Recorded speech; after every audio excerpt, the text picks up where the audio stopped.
ችግር ውስጥ ታች ድረስ ወርዳችሁ ብታዩት ህዝብ በጣም ብዙ ህዝብ ነው። 7000 ነው የተመዘገበው። እጄ ላይ ወረቀቱ አለ መረጃው 7000 ነው የሚገኘው። አጠቃላይ አባወራው 7000 ያለው 7000 አባወራ ነው ያለው እና ያ ሁሉ መስገጃ የለውም። ያው መስገጃ የለውም። ማዶ 58 ነው ምንሻገረው ወይ በሄር ጽጌ እዛ ነው ምንሄደው ወይ ሷሊ መስጊድ ማዶ አስፋልት ተሻግረ ነው ርቀቱ አስቡት። እና የዚህ ሁሉ ምንም አይነት የሌለው ቦታ ነው። ወረዳ 6 ላይ እንደምታዩት ከዳማ አንስቶ እስከ ታች ድረስ ቅመማ ቅመም ድረስ መስጊድ የሌለው ህብረተሰብ ነው። በመስጊድ ምክንያት የሚንከራተት ህዝብ ነው። ተመልካች የሌለው ህዝብ ነው። የምታዩት ገደል ልጆች ይወድቃሉ ሲወርዱ፣ እንደዚሁም ደግሞ ትልቅ አባቶች ሲወርዱ ይወድቃሉ።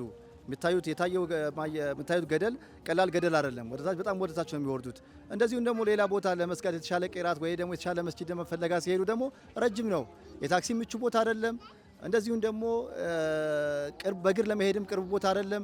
ሌሊት ሰዎች ለሌሊት ሰላት ወይ ደግሞ ለተራዊ ሰላት ወጥተው በሚሰግዱበት ጊዜ የሚደርሰው ጫናም ወይ ደግሞ የሚደርሰው እንትን ቀላል አይደለም።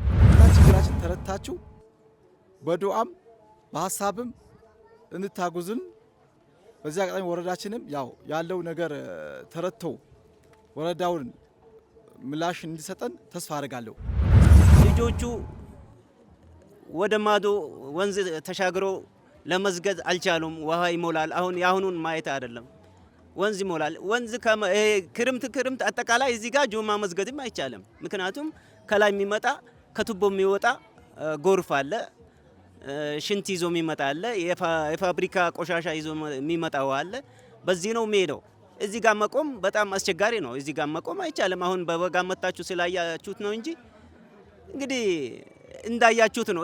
እኔ በበኩሌ ምንም ከዚህ በላይ የምናገረውም ነገር የለኝ። ይሄ የምታዩት ድንኳን ለረመዳን የወረዳው አስተዳደር ፈቅዶ ነው እንጂ ሁሌ ጀማዓ በዚህ መልኩ አይደለም የሚሰገደው። ፍጡሩ ብቻ ለረመዳን ስለፈቀደ ነው ይሄን የሚደረገው እንጂ ሌላ ጊዜ በጋ ላይ ይሄ ኮብልስቶን ላይ ነው፣ ፀሐይ ላይ ነው የሚሰገደው። ክረምት ላይ ደግሞ ቅድም እንደተባለው ጎርፍ የመጣ ከላይ ሽንት ቤት ሊለቀቅ ይችላል። በዚህ ሁኔታ ነው ህብረተሰቡ የሰገደ። ወጣቶቹም በዚህ ልክ እንትን ያደርጉ ያሉትና ከወረዳ ክፍለ ከተማ ከክፍለ ከተማ አዲስ አበባ በመሄድ አዲስ አበባ ደግሞ እንዲሁም ወደሚመለከተው መሬት አካል ከላከልን በኋላ ሚዝባብ ካለቀ በኋላ አንዳንድ በመንግስት አካል ባሉ ሙስሊም ጠል በሆኑ ሰዎች ቤዝማፑ ከተሰራልን በኋላ የመስጂዳችን ኬዝ ተይዞብናል ማለት ነው እና ወደ 30 የሚሆኑ የሚጠጉ መስጂዶች ውስጥ ነበርኛ የተካተትኑ። ከዛ ውስጥ ደግሞ በጣም ሙሂም ነው ከተባሉት መስጂዶች ውስጥ አራቱ ቀድሞ ይሰጣቸው ይባሉ ከተባሉ መስጂዶች አንዱ እዚህ መስጂድ ወረዳ 6 አላክሳ ነው። ጫፍ የደረሰ ጉዳይ ነው። ቤዝማፕ የተሰራለትና ያለቀ ጉዳይ ነው። እዚች አካባቢ በአካባቢ ባለ ቦታ ክፍት የመንግስት ባለ ቦታ 4000 ካሬ አካባቢ የሚሆን ቦታ ቤዝማፕ ተሰርቶለት ከንቲባ ጽህፈት ቤት ገብቶ ያው የአፈጻጸም ጉዳይ ነው የቀረው። መጨረሻ ላይ ከንቲባ ጽህፈት ቤት ተይዞብናል። ቤዝመንቱ አልቆ ኢድን እዛ ትሰግዳላችሁ፣ ረመዳንን እዛ ትሰግዳላችሁ ተብለን ባልታወቀ ምክንያት ተይዞብናልና በዚህም ይህንን አጭር መልስ እንደምትሰጡን በአላህ ተስፋ እጠይቃለሁ። አይታችሁ ይህን የሚመለከተው አካል የመንግስት ሚዲያም ሊሆን ይችላል፣ ከፌዴራል መጅሊስም ሊሆን ይችላል።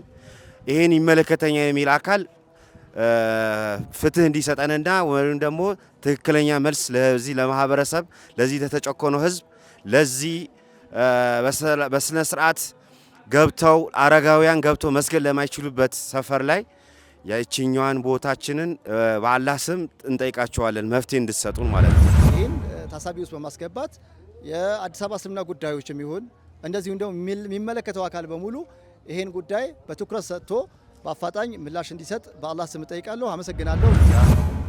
ክረምት ሲመጣ ከላይ ዳገት የሚመጣ ውሃ እዚህ ሽንት ቤት ይገባና ሽንት ቤቱ ሞልቶ ያው እንደምታዩት ከሞላ በኋላ ቁልቁለት ስለሆነ በዚህ ጋር አድርጎ ወደ መስጂዱ ነው የሚገባውና ሁሌ ማታ ልክ ዝናብ በዘነበ ቁጥር መስገጃውን እዚህ ጋር ያለው መስገጃ እናስገባዋለን። ምክንያቱም ሞልቶ ከመጣ በኋላ ወደ መስጂድ ስለሚገባ ማለት ነው ቁልቁለት